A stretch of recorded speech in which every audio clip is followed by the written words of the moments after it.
Eu gostaria de saudar a você neste dia com a paz do Senhor Jesus. E nós estamos juntos aqui para estudar a lição de número 5 desta série de lições que está tratando sobre o livro de Ruth e o livro de Esther, aprendendo sobre estes dois livros que são focados em duas mulheres que serviram a Deus e que nelas, na vida delas e em seu contexto, nós podemos aprender valiosas lições. E esta lição de hoje é a última lição desta série de lições sobre Ruth. A partir da semana que vem nós estamos focando no livro de Esther e nesta lição nós vamos estar concluindo com o seguinte tema: o casamento de Ruth e Boaz, a remissão da família. Como de costume, nós vamos estar dividindo este estudo, cujo roteiro eu disponibilizo para você aqui na descrição do vídeo, bem como no primeiro comentário, e os 3 tópicos serão os seguintes: a preparação de Ruth para o casamento. Em segundo lugar, vamos falar sobre a preparação de Boaz para o casamento e terminaremos falando sobre a celebração de todos por este casamento. Vai ser um assunto interessante, algumas aplicações para nós, mas antes de nós entrarmos direto neste estudo, eu quero te contar a novidade do canal. A partir desta semana, nós vamos estar lançando um vídeo de atividade de engajamento. Eu estarei propondo para cada uma dessas lições, dessa série de lições a nível de teste. Então, nós vamos estar propondo uma atividade que você vai usar na sua sala de aula. Algumas dessas atividades pode ser de engajamento na entrada da aula, como esta primeiro dessa semana, uma atividade. Quero fazer sempre algo que seja de 5 a 10 minutos do tempo da sua aula para motivar as pessoas, para engajar as pessoas no assunto da lição. E essa primeira atividade vai ser algo que você vai apresentar e fazer com a turma no começo da sua aula. Algumas atividades nós vamos estar usando no meio da aula, interagindo com o comentário da nossa lição, e alguma atividade pode ser no fim da aula, a nível de resumo, a nível de verificação, nós como professores, se os alunos aprenderam o conteúdo da nossa aula. Então eu te convido, vai estar aqui disponível na descrição também, o link para este vídeo vai aparecer no fim desta aula também, o videozinho aqui do lado para você entrar nele.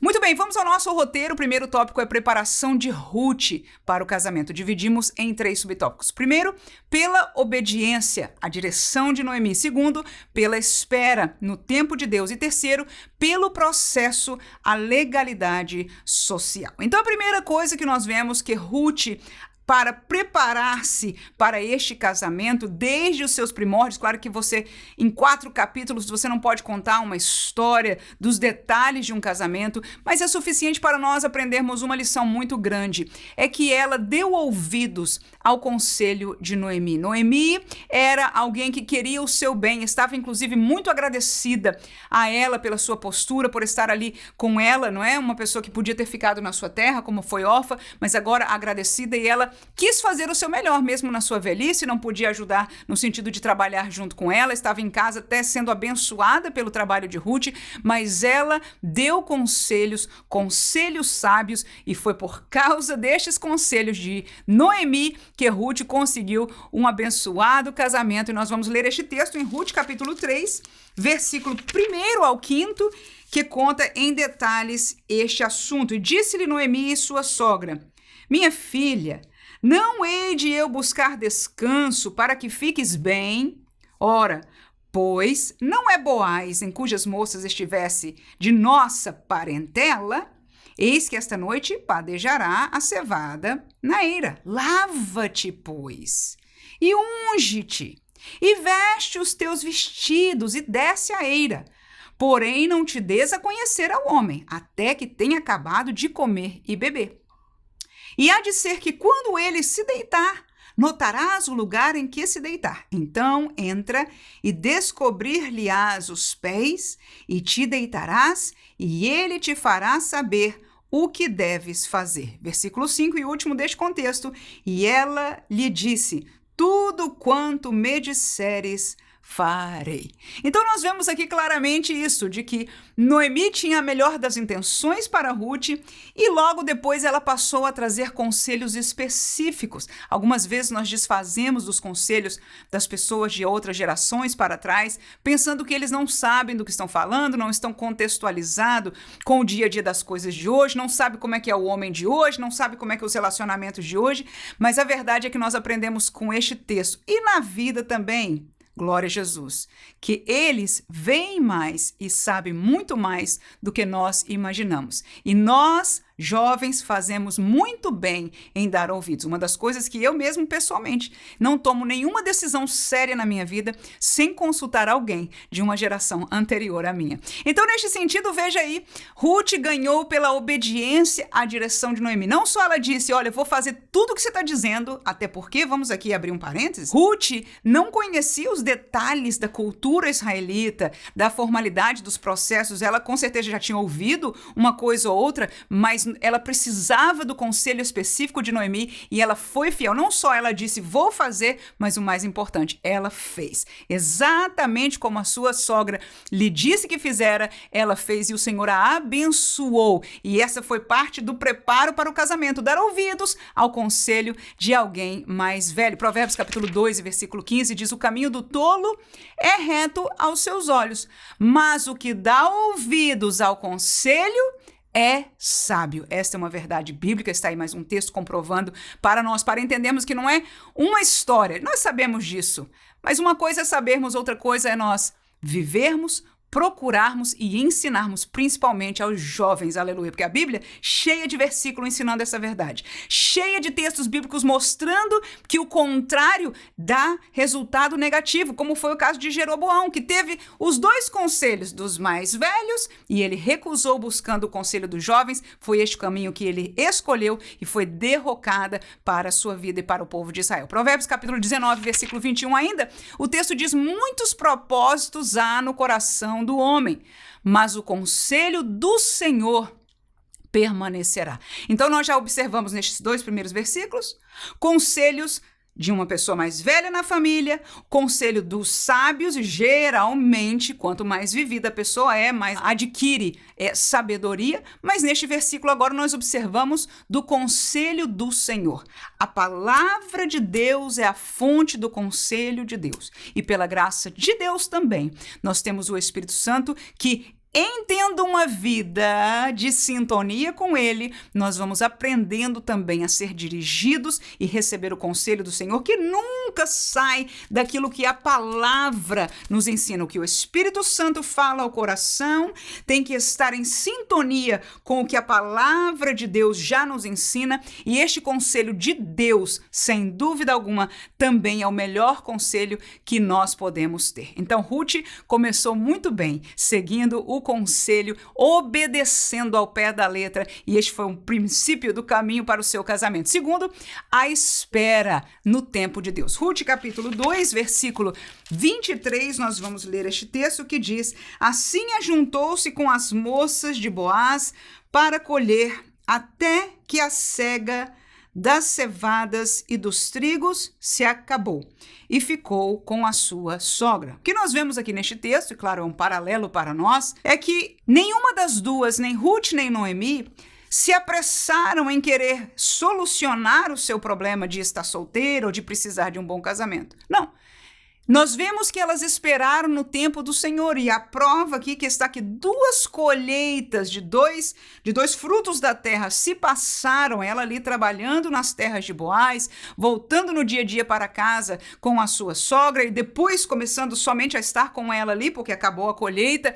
Então nós vemos que o tempo se passou, não houve uma pressa humana, não houve uma manipulação, não houve um desespero por conseguir alguma coisa, e é uma lição muito grande para nós. Esperar o tempo de Deus é uma das coisas mais difíceis que alguém pode fazer. Neste assunto de jovens querendo se casar, olha, sem dúvida alguma é um assunto sério. Nós temos a pressa por questão de necessidades físicas, necessidades humanas, necessidades psicológicas, o desejo mesmo que é natural, até às vezes porque já encontramos alguém ou visualizamos alguém. Esperar no tempo de Deus é algo difícil. Eu tenho este testemunho na minha vida, mas eu agradeço a Deus porque esperei no tempo do Senhor, colhi um fruto abençoado de ter esperado considerado aquele que Deus disse, sim, é este, porque outros para trás, o Senhor no caminho me fez entender, me fez saber, não é. E foi difícil para mim, né, deixar de ter intenção em relação àquela pessoa, quando o Senhor já tinha me falado, me mostrado que não era.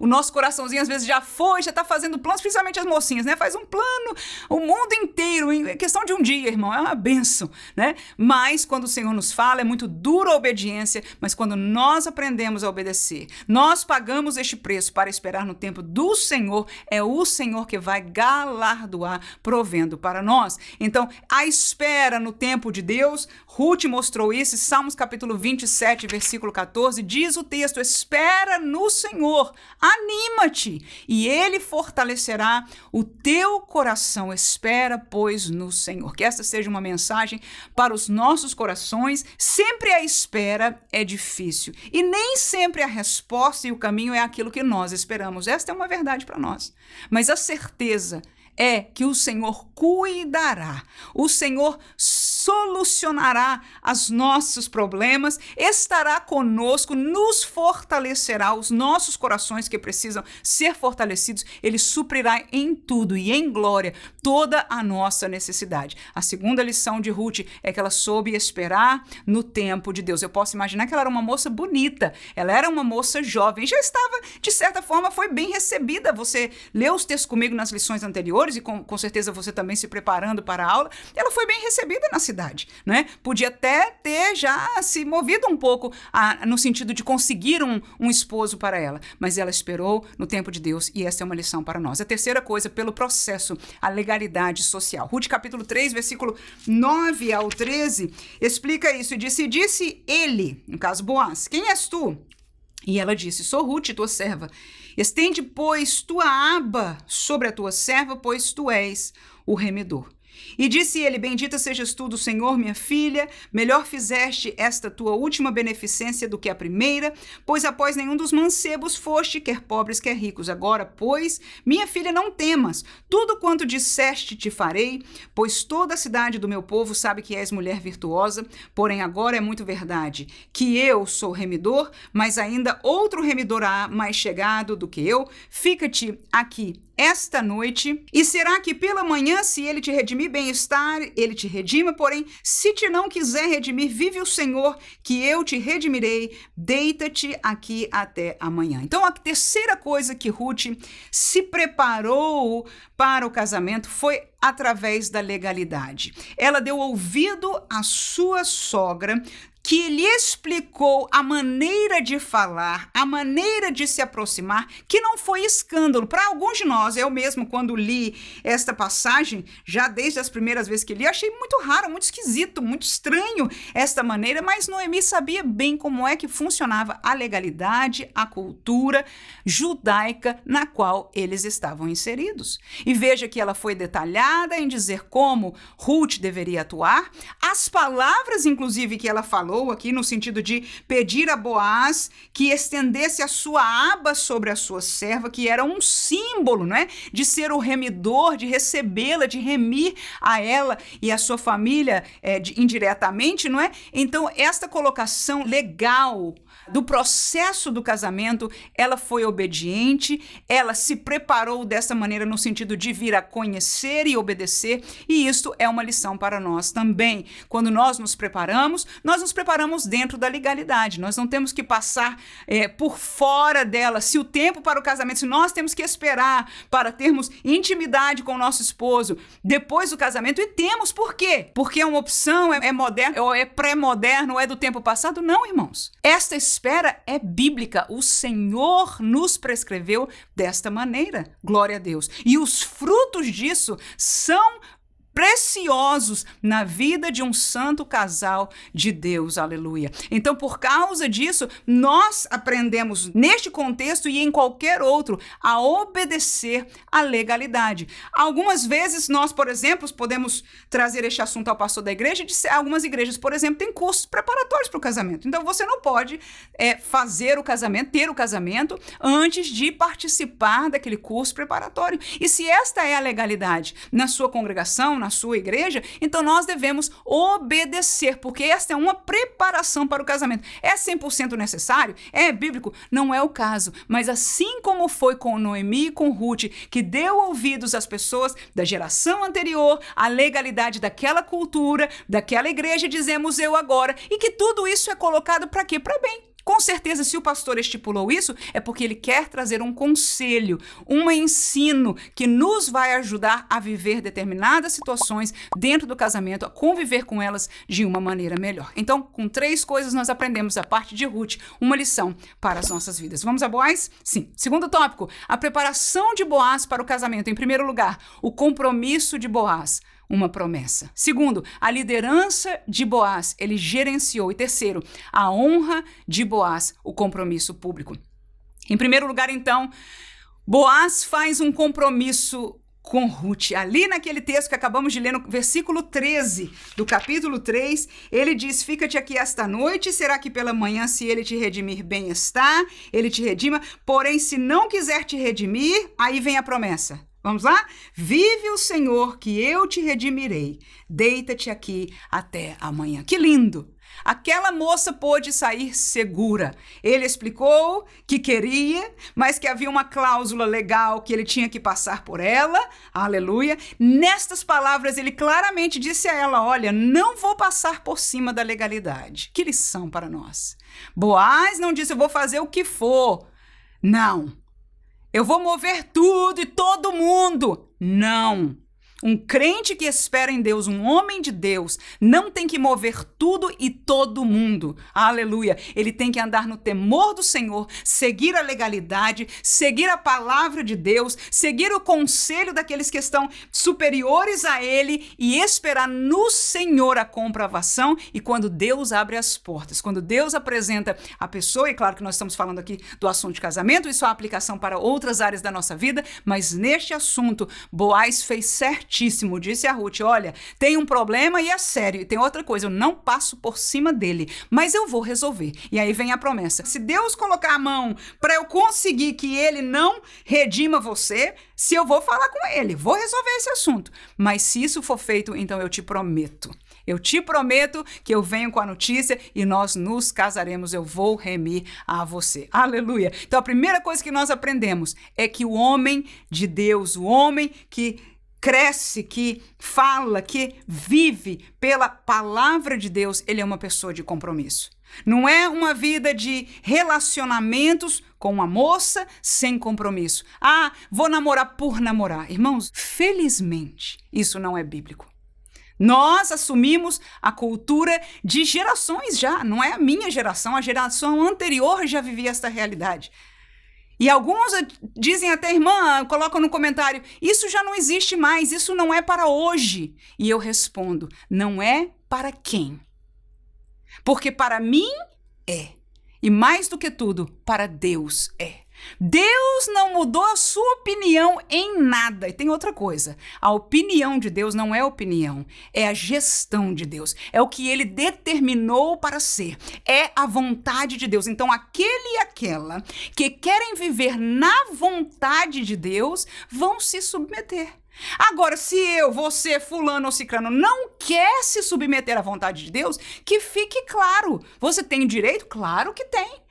Você pode fazer da sua maneira? Claro que pode, mas saiba-se que você está fazendo o que é contrário à vontade de Deus, porque Deus quer que o homem se comprometa, ele vai deixar o pai, a sua mãe, em um compromisso público, nós vamos ver no último subtópico, e vai se juntar à sua mulher, e serão ambos uma carne, formarão uma família. Esta coisa de família, do jeito que Deus estabeleceu, nunca mudou, e para Deus nunca mudará. E todos aqueles que temem ao Senhor podem ter as suas preferências. Pode a sua carne, muitas vezes, não é? As suas emoções quererem ajeitar um pouquinho a coisa. Não vou dizer que não aconteça. Comigo mesmo, que eu não tenha sido tentada. No entanto, quando nós somos obedientes à palavra de Deus, Então, nós sabemos o que temos que fazer. E ainda hoje, aleluia, ainda hoje há crentes, homens, mulheres que são submissos. Inclusive homens, algumas irmãs falam, irmã, não existe mais homem. Existe, aleluia, existe e ainda existirá.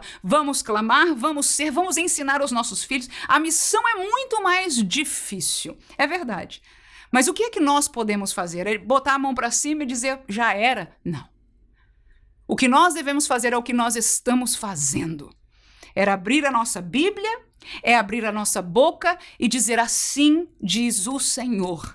A sua escolha é questão de obediência. Não é questão só de cultura, porque nós não vamos segundo a cultura do mundo. O nosso guia não é a cultura. O nosso guia não é a mídia social. O nosso guia não são os nossos amigos. O nosso guia é a palavra de Deus e o Deus da palavra. Será que nós podemos dizer amém? Graças a Deus. Amém. Então a primeira coisa que Boaz fez foi compromisso. Não é, vamos ver. Não, pode deixar, Ruth. Vamos namorar, como a gente diz na antiga, né? Para casar. Pode dar alguma coisa errada no caminho? Claro, irmãos, pode acontecer. Mas a intenção, o compromisso é este, aleluia. Nós encontramos, nós oramos na semana passada nós falamos sobre a virtude que Boaz viu naquela mulher, nós já percebemos a virtude, já observamos, já fomos amigos, já estamos juntos, foram 2 colheitas aqui que ele teve a oportunidade de estar ali se relacionando com ela, observando a vida dela e vice-versa. Foi bastante tempo para entender, para esperar do Senhor, para buscar ao Senhor a confirmação, e uma vez confirmado, não tem que estar com conversa. Vamos namorar para casar, aleluia, e faça o compromisso. Segundo lugar, a liderança de Boaz, ele gerenciou o assunto. Não é a mulher que tem que estar buscando as coisas, não. Alguns hoje estão acusando, e os homens não fazem nada. Muitas vezes nós não estamos permitindo, nós não estamos nos colocando no lugar que devemos estar. Vamos deixá-los tomar a gerência e os homens aprendendo com Boaz a gerenciar as coisas. Claro que não as coisas de mulher, né, irmãos? O negócio da corzinha, de florzinha do bolo. Não vale a pena brigar com isso e eu sei que os irmãos não estarão se metendo nessas coisas. Aleluia! Mas a gerência, não é? Vamos apresentar para a família o homem. Quando é que eu vou conhecer a sua família? Quando é que nós vamos apresentar, né? Toda esta gerência do relacionamento é o servo de Deus que tem que ter. E ele já está treinando, abrindo caminho para a realidade da liderança dentro do casamento. Peça ao Senhor, ore ao Senhor que te dê graça. Que não só você tenha escolhido, e esperamos em Deus assim, uma serva que seja temente a Deus, que vai ser sua adjutora. Porque para isso o Senhor criou a mulher. Não só para amar o homem, aleluia, que não teve que pedir para a mulher amar, não é? Foi o Deus quando falou com o homem e a mulher lá em Efésios, ele disse ao homem, lembre-se que você tem que amar a sua mulher, mas para a mulher é fácil amar. E nós não só para amarmos o nosso marido, mas para sermos adjutores. Você pode perceber que o marido é meio, né, não tem muita coragem de falar, tá? Você dá o suporte, não vai fazer, não vai se meter, não vai chamar disso ou daquilo, não, de alguma maneira alguma. Nós vamos ajudar, ser de suporte, ser de ajuda e permitir que o homem de Deus seja o homem, seja a liderança. E Boaz, meu amigo, não teve problema com ele. Uma pessoa madura também, né? Que nós já explicamos na aula passada. Maturidade não é só pra gente velho, não, irmãos. Pode ter jovem maduro. E se tem jovem maduro me assistindo, dá glória a Jesus, aleluia. Porque a palavra nos ajuda nesta maturidade. Boaz tranquilamente falou, olha, eu vou fazer, vai ser assim. Fique tranquila, Ruth, que eu vou tomar conta do assunto. E no outro dia, ele foi tomar. Capítulo 4, versículo 1 e 2, depois ao versículo 9, diz, e Boaz subiu à porta e assentou-se ali, e eis que o remidor de que Boaz tinha falado ia passando, e disse-lhe, fulano, desvia para cá, senta-te aqui. E desviou-se para ali e assentou-se. Versículo 2, então tomou 10 homens dos anciãos da cidade e disse, assentai-vos aqui, e se assentaram. Vamos saltar no 9. Então Boaz disse aos anciãos e a todo o povo, sois hoje testemunha de que tomei tudo quanto foi de Elimeleque e de Quilion e de Malom da mão de Noemi. Então ali ele gerenciou o processo cultural, não é? Da questão de ser o remidor daquela família, e ele gerenciou com cuidado, com sabedoria, com determinação, com respeito, sem mentira, sem enrolação, desde o lidar com Ruth, ao lidar com o remidor, Senhor, a lidar com os anciãos, fez tudo abertamente da maneira que tinha que ser, e ele gerenciou o processo do casamento, e assim ele estava preparando, aleluia, a sua vida, a realidade do seu casamento, e ele vai colher frutos desta preparação. Gênesis capítulo 2, versículo 18 e o 24 diz: e disse o Senhor Deus, não é bom que o homem esteja só. Far-lhe-ei uma, o que é que diz o texto? Adjutora, que esteja como diante dele. Versículo 24. Portanto, deixará o varão, o seu pai e a sua mãe, e apegar-se-á à sua mulher, e serão ambos uma só carne. Alguns de nós, às vezes, queremos mover a situação. Mas isso não é bem assim. Como o caso de Boaz. De Boaz não era. Ele não estava na casinha da mamãe e do papai dele. Ele já era um dono de terras. Ele já vivia por conta. No entanto, a verdade de Deus não muda. Aleluia! A honra de formar a sua família de líder, de ter para si, de escolher para si, de receber para si, o homem receber a sua adjutora. E o papel da esposa é este, de estar ao lado, de ser bênção, e vai ser automaticamente abençoada pela presença, pelo gerenciamento, pela liderança, pelo amor, pelo contrato, no melhor do sentido, do compromisso, aleluia, principalmente se nós temos diante de nós um homem que é temente a Deus. Esta é a melhor virtude. Um homem que teme ao Senhor, aleluia, na hora dos problemas, vai continuar temendo a Deus. Então, Boaz liderou.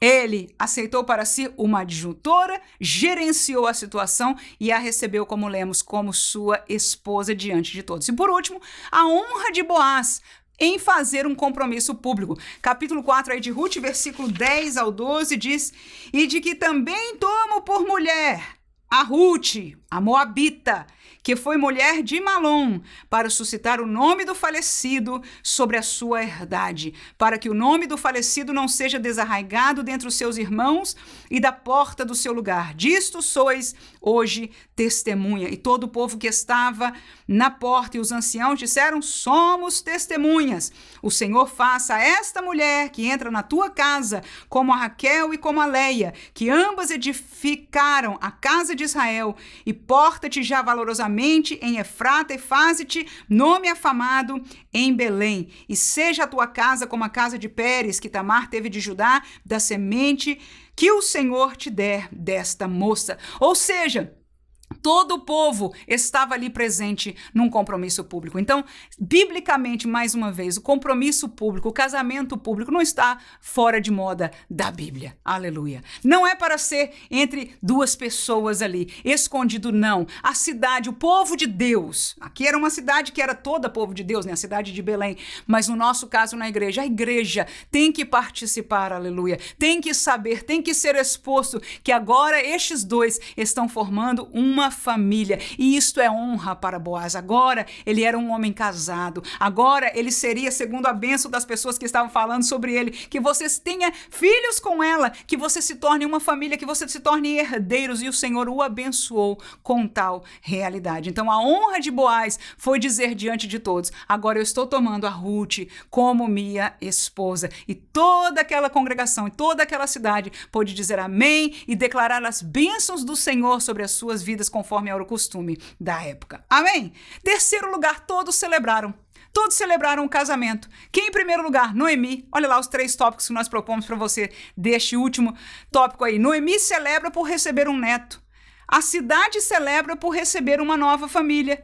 E a humanidade celebra por receber uma bendita esperança. Ruth, capítulo 4, versículo 15 e 16, o texto diz: ele te será recreador da alma e conservará tua velhice, pois tua nora que te ama o teve, e ela te é melhor do que 7 filhos. E Noemi tomou o filho e o pôs no seu regaço, e foi sua ama. A primeira que celebrou, todo mundo celebrou aquele casamento. Irmãos, casamento ainda é bênção. Aleluia! Casamento ainda é bênção. Paulo ainda disse pra gente: olha, se você não quiser ter alguns probleminhas na carne, não casa não. tenha prioridade no reino de Deus, e se você tem tido o privilégio de ser solteiro e de trabalhar para Jesus, que Deus te abençoe, que Deus multiplique as bênçãos sobre a tua vida, porque é grande bênção. Claro que alguns de nós, né, passamos pelos estágios da vida, temos o desejo, e se casarmos, disse Paulo, não faz mal. Se você não pode se conter, né, seja fisicamente, seja emocionalmente, case-te. Não é pecado algum. Casamento é bênção. Casamento é bênção diante de Deus. Deus colocará a bênção sobre as nossas vidas, e é por isso que nós fazemos na igreja, com o ministro do evangelho. Você pode casar no civil, mas tem que casar na igreja para receber a bênção do Senhor, aleluia, sobre as nossas vidas. Casamento é bênção para a igreja. Casamento é bênção diante de Deus. Casamento é bênção para os noivos que agora se tornam uma família. Casamento é bênção para a sociedade. Aleluia. Agora nós vemos aqui, Noemi, a vovó, foi abençoada também. Amém? Não era vovó ainda, não é? Estava ali, coitada, ainda se alegrando, trazendo ainda uma dor por causa da sua perda familiar, mas agora ela tinha um motivo de celebrar. E as mulheres celebraram com ela, dizer, olha, nasceu netinho para Noemi. Olha lá, a alegria dela, da vovozinha agora, e só vó conhece este mistério. Eu não conheço, não sou vó, mas quando eu vi a minha mãe e a mãe do meu esposo, né, com os seus netos, é que eu vejo esta realidade. E fiquei pasmada de ver perto de mim. Elas mudam completamente. Elas eram uma como mãe e como vó, são outras pessoas. É uma transformação abençoada. Mas por quê, irmão? É uma alegria que somente elas conhecem o sentimento, mas o fato é que Noemi pôde celebrar essa alegria de ter em suas mãos e teve o privilégio, né, de viver ali pertinho, de estar junto e ser ama, ou seja, quem cuidou do seu netinho. Salmo 128:6 ainda diz, e verás os filhos de teus filhos e a paz sobre Israel, ou seja, a bênção de ver os filhos dos filhos é algo que a Bíblia nos ensina a ser bom. Em segundo lugar, a cidade também celebra. Por quê? Porque uma nova família chegou. Vamos ler de novo, capítulo 4, versículo 11, diz, e todo o povo que estava na porta e os anciãos disseram, somos testemunha. O Senhor faça esta mulher que entra na tua casa como a Raquel e como a Leia, que ambas edificaram a casa de Israel, e porta-te já valorosamente em Efrata, e faze-te nome afamado em Belém. Versículo 14 diz, então as mulheres disseram a Noemi, bendito seja o Senhor, que não deixou hoje de te dar remedor, e seja o seu nome afamado em Israel. Olha, ambos, as mulheres, os homens, sejam afamados, ou seja, a boa palavra, a alegria, uma boa fama, um bom testemunho é este ajuntamento de um varão que é de uma família, que se ajuntou com uma mulher que vem de outra família e agora formam a sua própria família. Que Deus continue abençoando a cada um de nós em nome de Jesus e as nossas famílias, para ensinarmos, vivermos ainda esta verdade, que é a verdade bíblica. E por último, um detalhe maravilhoso escondido nessa história, que o comentarista nos explicou bem sobre a questão da herança através de Davi do nosso Senhor Jesus Cristo. Então, o terceiro tópico é que a humanidade celebra por receber uma bendita herança. No versículo 17 aí do capítulo 4, disse, e as vizinhas lhe deram um nome, dizendo, a Noemi nasceu um filho, e chamaram o seu nome Obed, e este é o pai de Jessé, pai de Davi. Então estava ali este casamento escondidinho na genealogia de Israel, mas que era uma parte importante de onde veio o rei Davi. Eu vou te lembrar através de 2 versículos o detalhe, a importância disso. Lucas capítulo 1 e versículo 32, o texto diz sobre Jesus, este será grande e será chamado Filho do Altíssimo, e o Senhor Deus lhe dará, o que é que diz aí? O trono de Davi, seu pai. Então nós sabemos pela Bíblia que Jesus haveria de vir da linhagem real de Davi e estava ali em Boaz e Ruth, os bisavós, o princípio, né, desta linhagem aí, estava ali Obed, Boaz, Obed, Jessé e Davi. E esta foi a herança que a humanidade foi abençoada. Eu ainda termino com Apocalipse, capítulo 5, e versículo 5, que diz assim, e disse-me um dos anciãos, não chores, eis aqui o leão da tribo de Judá, a raiz de Davi, que venceu para abrir o livro e desatar os seus 7 selos. Até a eternidade, nós vemos que este leão da tribo de Judá, que é Jesus, é da raiz de Davi. E nesta linda história que nós acabamos hoje de fechar este estudo, né, da história do livro de Ruth, está ali o primeiro fruto através de Boaz, Obed. Então, a raiz de Davi, e através de Davi vem a linhagem que é Jesus Cristo, o leão da tribo de Judá. A raiz de Davi se levantou e até a eternidade proclama esta vitória. Que Deus abençoe você e mais uma vez não se esqueça, se você quiser participar com a sua turma de uma atividade de engajamento, este vídeo que eu vou colocar aqui do lado agora para você, é só tocar lá e usar essa atividade na sua sala de aula, e eu espero que seja uma bênção para a sua vida, para a sua classe, em nome de Jesus. Amém.